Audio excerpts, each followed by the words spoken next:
Baik, shalom saudara-saudara.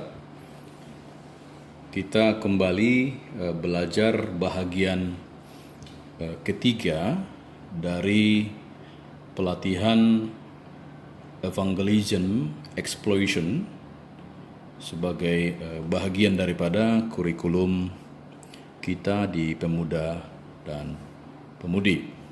Nah, beberapa waktu yang lalu kita telah belajar tentang pertanyaan diagnostik ya. Pertanyaan ini sangat penting bagi kita sendiri, juga orang yang akan kita beritakan Injil. Tentu masih ingat pertanyaan diagnostik yang dimaksudkan. Yang pertama, jika Anda meninggal dunia hari ini, apakah Anda yakin pasti masuk surga? Itu yang pertama. Lalu pertanyaan yang kedua, seandainya Anda meninggal dunia hari ini dan berada di hadapan Allah, lalu Allah bertanya kepada saudara, mengapa aku mengizinkan engkau masuk ke surgaku? Tentu anak-anak kami sudah mengerti apa jawabannya, dan itu yang akan kita pertanyakan kepada orang yang belum percaya atau juga yang sudah masuk dalam komunitas Kristen tapi masih ragu-ragu di dalam keimanannya. Nah, ketika kita sudah menerima anugerah keselamatan, ada yang sangat penting sekali untuk kita bisa pahami, bahwa ketika kita sudah tahu keselamatan itu dan mengerti, lalu dengan proses yang sudah kita jalani, kita harus menjelaskan kabar baik itu, evangelism itu atau Injil itu dengan apa? Dengan penuh sukacita. Dengan penuh sukacita, semangatnya itu seperti kita baru pertama sekali menerima anugerah Allah yang luar biasa itu. Untuk sekedar mengulang saja bahwa keselamatan adalah apa? Hadiah. Hadiah atau anugerah. Yang namanya hadiah itu gratis. Jadi ibarat sebuah pemberian seseorang kepada kita. Nah, kalau kita beli, ya kita harus bayar, itu bukan gratis. Jadi itu bukan hadiah. Jadi kita bedakan. Berarti oleh anugerah kamu diselamatkan oleh iman. Jadi bagaimana di Efesus 2 ayat yang ke-8 sampai dengan yang ke-9 itu menjelaskan kepada kita bahwa keselamatan hidup kekal itu adalah anugerah atau pemberian Allah secara gratis, secara cuma-cuma. Ya, kalau kita berupaya dan berjuang, memang tidaklah mudah, tetapi kita harus ingat ini dasar pemahaman yang cukup mendasar bagi kita, bukan usaha ya atau upah. Nah, kalau kita sebentar misalnya membaca apa yang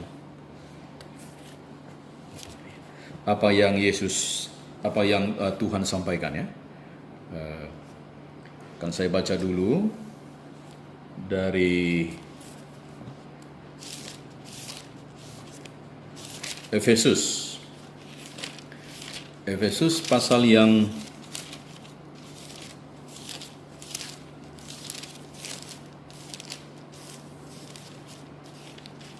kedua, ayat yang ke-8 sampai dengan ayat yang ke-9, dikatakan bahwa sebab karena kasih karunia kamu diselamatkan oleh iman. Itu bukan hasil usahamu, tetapi pemberian Allah. Itu bukan hasil pekerjaanmu. Jangan ada orang yang memegahkan diri atau menyombongkan diri. Jadi anugerah keselamatan itu adalah anugerah, bukan usaha atau upah kita. Jadi dia diberikan Tuhan secara cuma-cuma kepada kita.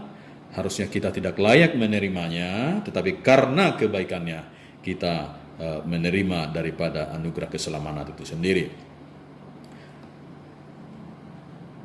Jadi Injil atau kabar baik Hidup kekal adalah anugerah.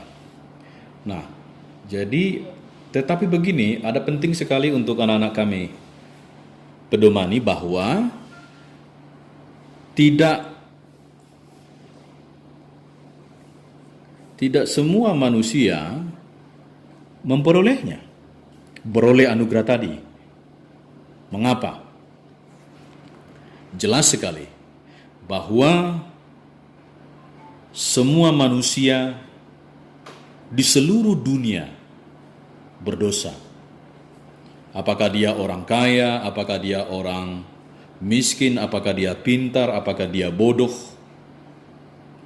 semua telah jatuh ke dalam dosa, dan ini yang menghalangi seseorang itu tidak akan bisa di dalam menerima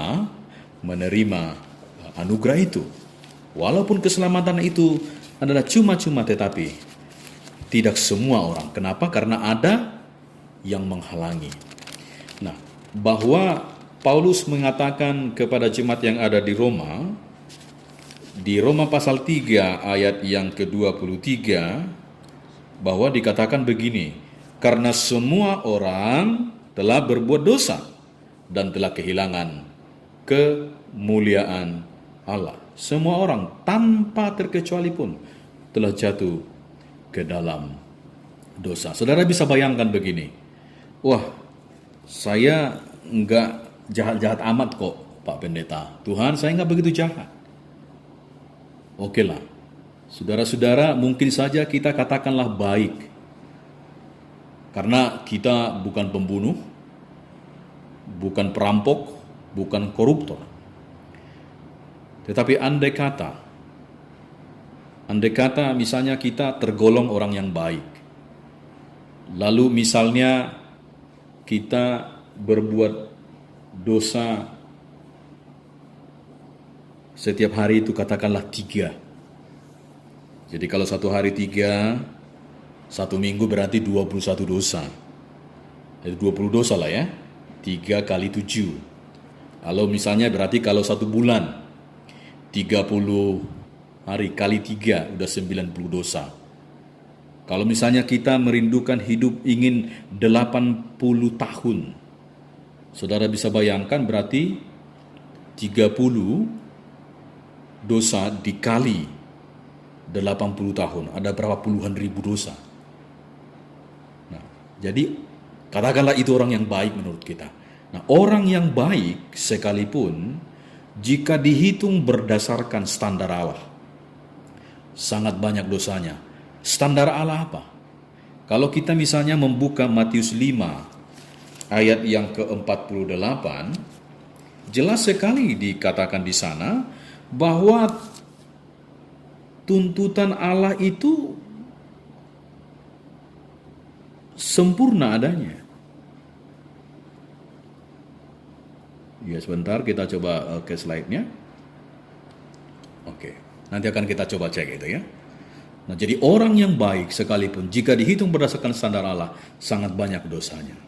Nah, manusia sehebat apapun tidak akan dapat menyelamatkan dirinya sendiri. Apapun cara kita tidak akan dapat menyelamatkan diri kita sendiri. Perbuatan baik atau apapun itu tidak akan bisa menyelamatkan diri kita sendiri. Nah, jadi kalau dalam Matius pasal 5 ayat 48 katakan begini, bahwa kita dituntut supaya apa? Supaya sempurna. Karena itu haruslah kamu sempurna sama seperti Bapamu yang di sorga adalah sempurna. Bagaimana kita? Ini hanya siapakah di antara kita yang sempurna? Jadi tuntutan Allah itu apa? Sempurna. Jadi kita yang dikatakan sangat baik, tetapi di hadapan Allah apa? Di hadapan Allah kita tidak akan ada yang lolos. Jadi sangat banyak dosanya. Nah, anak-anak kami, saudara-saudara, dimanapun berada saat ini, teramat penting bagi kita untuk mempedomani Alkitab itu sendiri. Ada pernyataan-pernyataan yang kurang tepat, ya, bahwa dikatakan, oh saya orang baik, tentu saya akan masuk surga. Nah, jadi ada ilustrasi telur busuk. Tentu masih ingat ya, ilustrasi telur busuk. Jadi ada seorang yang ingin memberikan makanan kepada teman-temannya. Jadi dia berniat untuk memberikan makanan lah, karena ada teman-temannya berkunjung, 10-12 orang. Ternyata oleh karena kondisi, situasi di rumah yang dia tinggali hanya tersedia Indomie dan telur. Lalu dia coba untuk mulai masak. Dia mulai masak telur, Indomie, dia campur bawang dan semuanya, lalu dia masukkan telur ya. Telur pertama masih bagus, kedua, ketiga, keempat masih bagus, kelima juga baik adanya, keenam, ketujuh, kedelapan. Nah lalu telur yang ke-9 busuk. Saudara, ketika ingin menghidangkan itu, 8 telur baik, tapi 9 telur busuk. Bagaimana kira-kira? Apakah saudara ingin, mau mencampurnya atau bagaimana? Atau apa efeknya? Tentu bahwa adonan tadi, apakah dia buat kue atau Indomie, akan busuk akan bau tercemar oleh hanya 1 telur yang busuk. Pesannya apa? 1 dosa saja, bayangkanlah, 1 dosa saja membuat kita tidak layak di hadapan Allah yang sempurna. Nah, itu hanya untuk mengulas apa yang sudah pernah kita pelajari di beberapa waktu yang lalu, bahwa keselamatan itu adalah anugerah Allah. Nah, tentu kita sekarang berpikir, oh ya, berarti saya ini orang baik. Bagaimana ya? Kira-kira seperti itu. Nah, ada pemahaman yang salah. Di bagian kedua kita bicara tentang Allah. Ada pemahaman yang salah tentang siapa itu Allah. Sehingga kita berani mengklaim diri kita, oh ya, bukankah Tuhan itu baik? Bukankah Tuhan sudah menciptakan kita? Dia sangat baik. Gak mungkin saya dihukum. Nah, kita belajar di bagian ketiga ini tentang pengertian Allah yang salah, tentang siapa itu Allah. Nah, pengertian salah yang pertama, bahwa Allah itu, Tuhan Allah, digambarkan seperti seorang tokoh kakek. Kasih, tapi tidak adil. Tentu kita semua pasti punya kakek. Mau berbuat apapun cucunya, nah pasti dia tidak akan marah, sangat sulit sekali marah.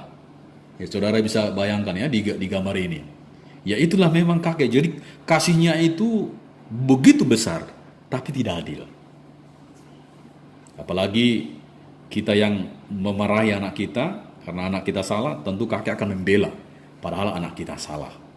Nah, ini pengertian yang salah tentang siapa itu Allah.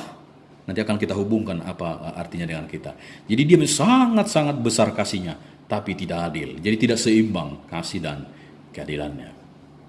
Lalu ada juga punya pemikiran bahwa Tuhan itu seperti seorang polisi. Jadi dia adil, keadilannya begitu besar, tapi tidak kasih. Saudara pernah ditilang? Kalau kita salah, tetap salah, nggak peduli polisinya. Kita mau khotbah, mau belanja, mau ke rumah sakit. Tapi kalau ya memang kita salah, ya pasti dia akan tilang. Nah, jadi ini pemahaman Allah yang salah yang kedua, bahwa dia adil tetapi tidak kasih. Adil tetapi tidak kasih. Yang pertama, kasih tapi tidak adil. Yang kedua, adil tapi tidak kasih. Nah, jadi kesimpulan sementara, bagian pertama kita begini. Allah adil, dan itu berarti setiap manusia yang berdosa harus dihukum, siapapun dia. Suatu waktu ada seorang perampok. Dia merampok bank, lalu ketangkap. Nah, saudara-saudara, lalu dia diadili. Saudara bisa bayangkan kalau dia tidak diadili, apa yang terjadi? Tentu tidak akan ada aman kalau misalnya bahwa seorang hakim punya kasih. Ya udah, karena kamu merampok bank untuk kebutuhanmu, karena istri dan anak-anakmu sakit, udah saya ampuni. Di manakah bank yang aman di dunia ini? Jikalau dia hanya kasih tapi tidak adil. Nah, bagi kita berlaku begini. Allah adalah adil, dan itu berarti setiap manusia yang berdosa harus dihukum. Bahwa jelas bagi kita upah dosa adalah maut. Roma 6 ayat yang ke-23. Nah, coba nanti dipelajari untuk anak-anak kami. Roma 6 ayat yang ke-23.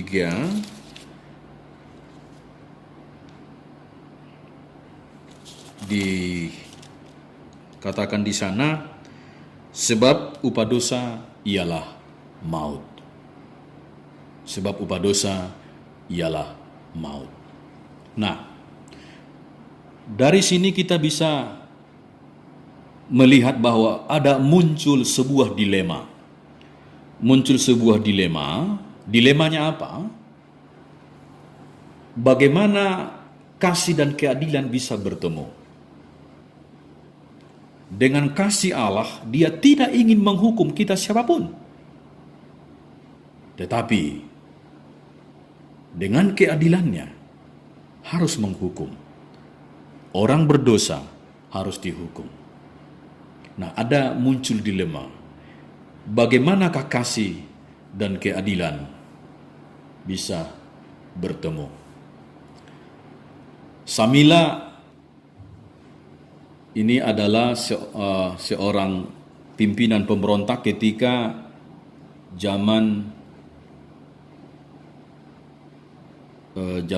pemberontakan dulu di Uni Soviet atau Rusia sekarang. Pangeran Tsar, jadi dia rajanya.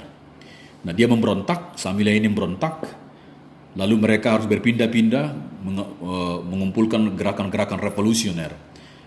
Dalam perjalanan mereka dari kota yang satu ke tempat yang lain, hutan yang satu ke hutan yang lain, dalam bergerilya,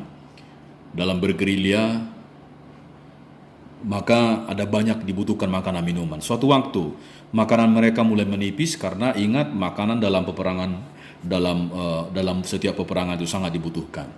Mereka telah kehilangan karena ada banyak orang dari pasukan, dari rakyat yang ikut mereka kehilangan makanan. Lalu dibuatlah sebuah aturan. Dibuat oleh Samila, dia pimpinannya waktu itu.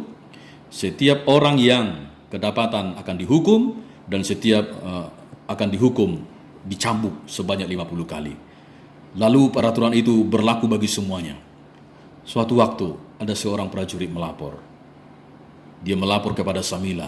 Samila, komandan, ini pencuri ketangkap. Dia bawa.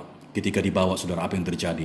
Ternyata yang mencuri makanan itu adalah ibunya sendiri. Alangkah kagetnya Samila. Kalau dia tidak melaksanakan hukuman, bagaimana nanti para pengikutnya? Tentu akan mengalami dia kehilangan wibawa. Tetapi kalau dia menghukum, apa yang terjadi? Orang akan bilang, oh ya, dia tidak mengasihi istrinya. Dia tidak mengasihi mamanya.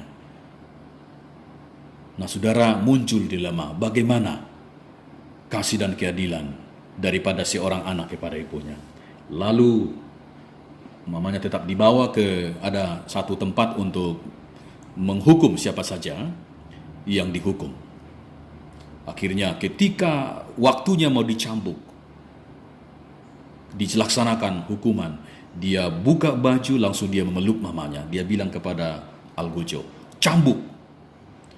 Kaget semua orang, lalu dicambuklah. Saudara, hanya dengan pengorbanan Samila, bahwa kasihnya kepada ibunya dijalankan, sekaligus keadilan dijalankan. Jadi kasih dan keadilan hanya bisa bertemu ketika ada pengorbanan.